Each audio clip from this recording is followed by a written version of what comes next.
Hi everyone, good morning. My name is Rumit Walia. Thank you for the kind introduction. I'm a creative environmentalist and a peace builder as well. And I work on the intersection of climate action, peace building, and space exploration as well. There is a very niche kind of a topic if you find around. I'll give you a brief about it and then I'll move to the nurturing nature part. So you all know climate action, right? Climate action and climate change is one of the issue that has brought people together irrespective of their countries, borders, religion, caste, they all come together as one to talk about climate change. So it's one of the only few issues in the world which has brought people together rather than dividing it. Now, if you talk about, this was the relation between climate action and peace building. Now, if you talk about space exploration, I mean, people are going up in the space, but every cosmonaut, every astronaut or gaganauts who have been up on the sky, one thing that they all have said in common is that they all see one world. They all see one big sphere. They do not see any borders. They do not see any differences. All they see is one planet, one Earth. And that's the major relation. And now space and climate change, I mean, if we wouldn't have satellites up in the sky, we wouldn't be able to monitor climate change, the refugees mitigation, or the glaciers melting or agriculture patterns changing. So that is all combined is basically what I work on. But I'll start with a quick question to you. And before that, I'll say that within few days from now, the world will commemorate Earth Day, 22nd of April. And this is going to be the 56th year anniversary. It started in 1970s. It's been 56 years and we are still not able to achieve so much. That is what you all see in the news as well. Every day there are tragic news about the world, what's happening to the world. Of all the four biotic or components of Earth like lithosphere, hydrosphere, biosphere, and atmosphere, all the four are not fit for humans to live in, especially in a city like Delhi, NCR, you know that. So my question is, when we all say, and we have been saying since 70s, when we all say, save Earth, who are we really trying to save? Because the Earth really doesn't need saving. Earth has survived ice ages. Dinosaurs got extinct. Earth has survived that as well. Earth has survived several disasters. Some nuclear bombings also the planet has survived. And the time itself, the largest differentiation in the world. Earth has survived time itself. So maybe the planet does not really need saving. It's the human beings. Because if you think about for a moment, बाढ़ आ रही है, लोग मर रहे हैं, धरती को बचाना है. Pollution हो रहा है, लोग मर रहे हैं, धरती को बचाना है, right? सूखा पड़ रहा है, लोग मर रहे हैं, धरती को बचाना है. It doesn't really connect. लोग मर रहे हैं पर धरती को बचाना है. It's we being selfish in a way. We do not want to put ourselves as human beings, which the main scientific word is Homo sapiens, which means wise man, but we're not really wise. So that's the connect we are forgetting. That's the connect we are not able to do with the Mother Nature. And this is, one of my friend Animes told me once, that humans might be the only species on this planet which do not have a purpose. That's why we're always, every day we're writing stories on social media, what my purpose is. What do I need to do? Do I need to save the world? Do I need to become a singer? Do I need to become an actor? Do I need to become a scientist, engineer, doctor, something like that? We're always at every point of our life cycle, we're always thinking about what our true purpose is. Maybe the real reason is that we're not really from this planet. Maybe we're aliens. Earth is not our home. But we have inhabited it. So, if you even go on internet and search about it, from sunflower to sunfish, every single microorganism to the mammal, the biggest mammal that you see, everyone has a biological and a logical purpose on this planet. You think about it, crows, vultures, microorganisms, bees, mosquitoes. If we eradicate bees right now, within 10 years the planet will start to die. But if we evacuate all the human beings from this planet, the planet will flourish even more. So, the real reason maybe humans are not able to connect because there is not a really purpose of us being on this planet. And the only thing we have done in the past few centuries is utilizing all the resources, extracting what we could, and destructing it. So maybe, I'll just give you an answer to that, this you can think about it. Maybe our purpose can be to revive the planet. To revive the planet where we have extracted the resources from. To revive where we have done the destruction. That's what the real purpose of humans can be. I'll say it at the end as well, but right now also. The theme of this year Earth Day is Our Power, Our Planet. And I always like to portray it as our power is not taking things from the planet or let's say ruling the planet. Our power is the planet itself. We out of the universe, being one of the intelligent species as we say ourselves, no other species have actually said out in the world that I nominate human to be the intelligent species. We have nominated ourselves to be the intelligent ones. It's like we were the only one running in race and we became first. That's how things are working. So our power is not really in revolving or like ruling the planet. Our power is the planet itself.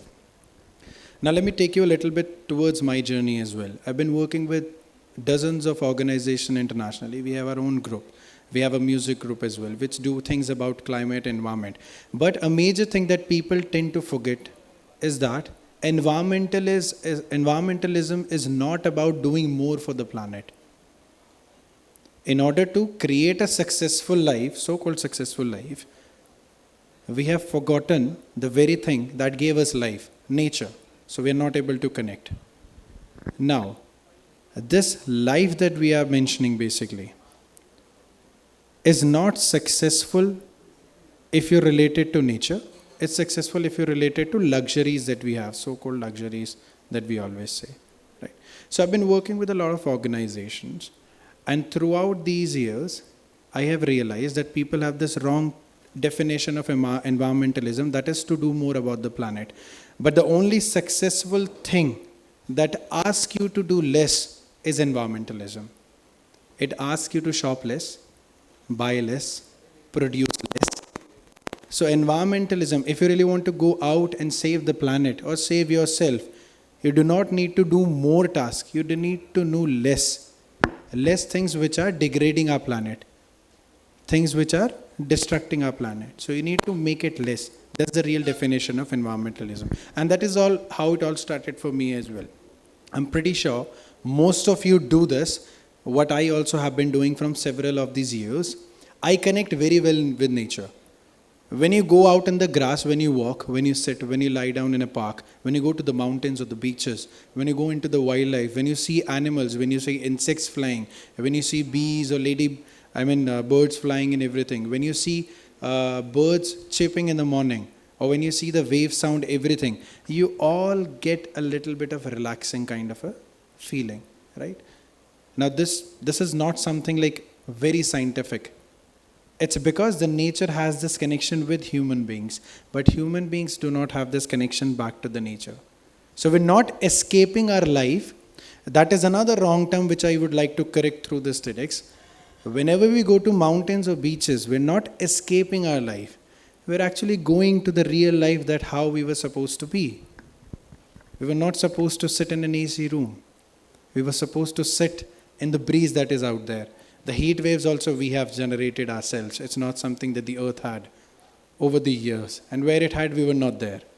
So the real environmentalism and the real work for you to connect back to the nature comes from the very basic things that you do. Some of the things that I've started doing again is, in the childhood also we used to plant trees. I'm sure many of you have also done that. I used to pick leaves. I used to, feel the texture. Some insects used to be ticklish. Some insects were nothing. Nowadays, if some of you follow me on Instagram, also social media, you will see I'm always posting pictures and stories about insects on the grass, or somebody is crawling on my hand or something, things like that. But nowadays, we have this fear. Now, this is again a wrong thing that we are going into. So many things about environment where we're leading is taking into another path, which is not really environment. We have this fear. I'm 100% sure that 90% of the people in this room, if I bring up an insect which you have never seen, 90% of you will be afraid of it. Because you will be afraid, kaat liya to kya hoga? What if the insect bites us? You're not thinking of the curiosity. How will it feel if I touch the insect? What is the purpose of this insect on the planet? Where does it come from? Where does it go? How long does it live? But all we care about, if the insect bites us, or if we get a rash, or something like that, what will happen? Where is the near hospital that I have to go to? So that's where the connection is lost. Now to regenerate this connection, I'll share an example with you. So back in 2015, for my organization, which has been recognized by Earth Day as well for the very first time, we were doing this for Earth Day, by the way. We went to my village, and in 2015 there was a huge wave of anti-poly bags. That was the year when this huge wave that anti-poly bag has to be there. Say no to plastic bag, let's say, or end plastic pollution. Now we went to my village, and I was explaining them basic things. Polybag is made up of plastic, it doesn't get recycled, and it gets thrown away, landfill, and all those jargon words. And they were looking at me like they didn't really understand what this guy is speaking about. That is where I was forgetting to make a connect. And that is where I also got the answer. Now, after this session that we did, within my own village, some old age people came to me and they said, we could not understand a single word you said, but the only thing that we know that are cows and dogs and all the other pets that we have, they're eating up plastic bags, poly bags, and they're getting sick. That's why we're not using the poly bags. As simple as that. So that is the connect what villagers were able to do. It's very realistic in terms of lifestyle that we also do. You might not see air pollution, you might not see microplastic as well, but it's a slow poison. It kills you. A quote which is now a fact, I repeat it in every session, the long you live in NCR is the less you live in life. The longer you stay here, the less you will stay on the planet. Because air pollution and microplastics and the water quality, it's all messed up. And it's taking our lives slowly. So our lifespans in most of these metropolitan cities have been reduced by up to 10 years. That is the reality. So if you were planning your retirement at 60, plan it at 50, because 10 years already gone. That is a true thing that we do not really care about. Now coming back to the connect, that is how villagers were able to connect, and that is where we also could find a purpose that wherever we do these sessions, wherever we talk about plastic or pollution or global warming, we have to find that one single connect. If you are not a science student, and we are teaching you a lot about science, or if you're not an account student and we are teaching you a lot of accounts, you will not care about it because you will not be able to relate to it. How will it be useful for me? You will always ask this question in your mind and you will not pay attention to whoever is speaking. That is where you all have to go right. Now again, a question that I want to address. A lot of people think that to save the planet or save ourselves, human beings, we have to work with a lot of organizations. We have to go out, plant trees, we have to go do cleanups. Cleanup is good. You bend down to pick somebody else's waste, so you will not at least litter. But it's not true. I'm giving you today a 7-step, a 7 components or a hand mantra. The 2 are basic necessities of life and the 5 are necessities for a human in terms of luxury as well. So I'll give you that, and using that, you will always be able to connect the nature, nurture the nature, and also give back to the nature. Now one thing before that, nurturing nature, what does it mean? We always think that saving the planet or saving human beings on the planet is a responsibility. It is not. It's a relationship. And most of you who are in relationship with your family, maybe others as well, you know that it is a two-sided or all-sided thing. You cannot act from one side. Mother Earth cannot always keep on giving you all the things and makes you, it's Mother Earth. Mother will always give you, irrespective of what you do to your mother.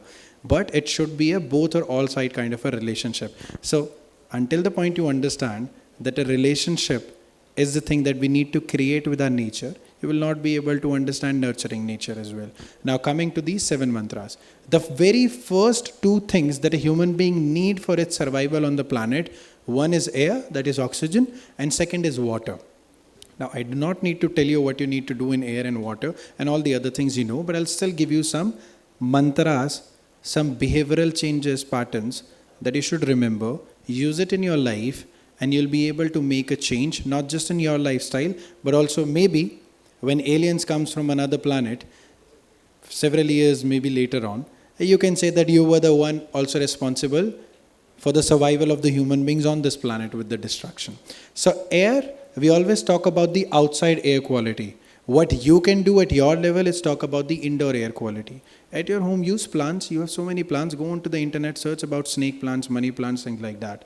How can you make ventilated homes and everything? That is one. Second, water. I do not need to tell you, drinking water is limited. We have so much water on the planet, but not all the water is drinkable as well. So you need to save as much as you can. Of course, don't do like, I will not drink 2 liters, I will only drink 1 liter. That's not right. But do not waste it. After these two, the 5 main necessities of human survival, which you have also heard in a movie also, the top 3 are roti, kapda, makan. Food, shelter. Food, clothes, shelter. The other 2 that I have added from my side, the 4th one is transportation, yatayat, because nothing is possible on this planet without the transportation. I am here because of transportation. The thing that you wear is because of transportation. Our food is transported. And the 5th thing, what I call it a thumb, which a lot of Gen Zs, I think most of you are Gen Z or Gen Alpha maybe as well. I'm also a Gen Z, by the way. We cannot survive without. It's not a necessity, but we cannot survive without it. That's mobile phone. That's technology. Right? So roti, kapda, makan, yatayat or yantra. Food, clothes, shelter, transportation and technology are the 5 basic necessities for a human to live on this planet. Let's talk about roti. Always eat local, order less, and finish what you have in your plate. Do not waste. As simple as that. This has been in so many books as well, but I'm repeating it because I'm sure that EVS has gone out from many years and you may not be studying it as well. Let's talk about clothes. We have another speaker who will talk wonderfully about sustainable fashion as well. But I would just like to say my favorite quote as well. Your bua, masi, chacha, tau, your uncle and aunts will remember what you wore on their birthday or parties or weddings. But the Mother Earth will not remember what you wore. She will remember what you did for the planet. Did you give back? So that's about clothes. I mean, shop less. Now home. You can do composting. Recently, a new rule by the the waste management rules has come into action that now we will have 4 dustbins. So go check about it, read about it, how you can segregate waste, compost waste. Transportation, I do not need to tell you, I traveled here by metro as well. Use public transportation where possible. Do not push anyone, it's just a choice, but yes, as much as you can. And the 5th one, the most important one, which we have the power to. Youth power relies on social media. I mean, we can change governments, right? We have changed around the world using social media. Nepal was an example. So, on an average, we use 5 hours a day on social media. Maybe we can just give 5 minutes to share information about environment. That's all. From these 5 basic necessities that you cannot live without, if you just do these 5 right, you will be able to save the planet or save the human beings. Now, to also wrap it up, I'm sure many of you will be thinking, this guy is only talking about behavioral change. Behavioral change is slow but permanent. You'll be asking, this guy is like, I think some other kind of a person always talking about, we have to change. What about the government? What about the industries? They are doing so much. So I'll tell you, and this will be my last piece of information as well. There is a policy triangle that I've been working on. A triangle relies on three pillars. The 3 pillars of society for a policy to come into a cool action. The number 1 pillar is governance. Number 2 is industries. And number 3 are people like us. I'll give you an example. Show of hands can be there. How many of you have seen a 100-watt bulb? Very few, or maybe none. How many of you have seen a LED? All of you. It took us 15 years to move from a 100-watt bulb to an LED. Still you can see the 100-watt bulb somewhere. 99% shift in 15 years. When the full triangle was complete, all the 3 pillars were in full action. How? Government had so many policies to conserve energy, promote LEDs. Industries were creating different type of LEDs, different shapes, size, colors, and third, people, we were buying it because it was easily available, it was cheap, it does not break when it falls, it does not break. So things like that. So that is a policy action. Now, if we talk about rooftop solar, government has so many policies on it. Industries are creating so many innovation, foldable solar panels, AC to DC, you can give back to the grid, you can earn money, charge your electrical supplier as well. But people, we are still not buying it. And that's where it's not been very successful on the rooftop. So unless and until all the three pillars make a line, make a connect, things do not really function. And that's why I always say, we the people, it's also from our preamble by the way, we the people of this nation, or we the people for earth, are the people who can be the change. So we need to take the initiative, because the government and industries have already taken it. We need to increase the demand of these things that we want, which can save us and the planet, and then only we can nurture the nature. Again, you do not have to think that you want to work more. You need to work more to nurture the nature. You work less. You extract less. So many RE you remember, right? Reuse, recycle, reduce, refuse, rethink, refurbish, renew. So many REs. How many more RE we need to recreate to tell you that these things work? So my main motive also for this TEDx was to tell you the basic mantras of how you can do simple practices to give back to your mother, because as a child, you should, even if you don't want to. For the upcoming child that will be yours, you should. Even if not, just think of this planet as you being a tenant. You are here on rent. You're not from this planet. This is my opinion, by the way, not a fact. And you need to pay the rent by keeping this planet as it was when you arrived. That is all. And at the end, I will say again, our power is not about ruling the planet. Our power is the planet. Thank you so much, everyone.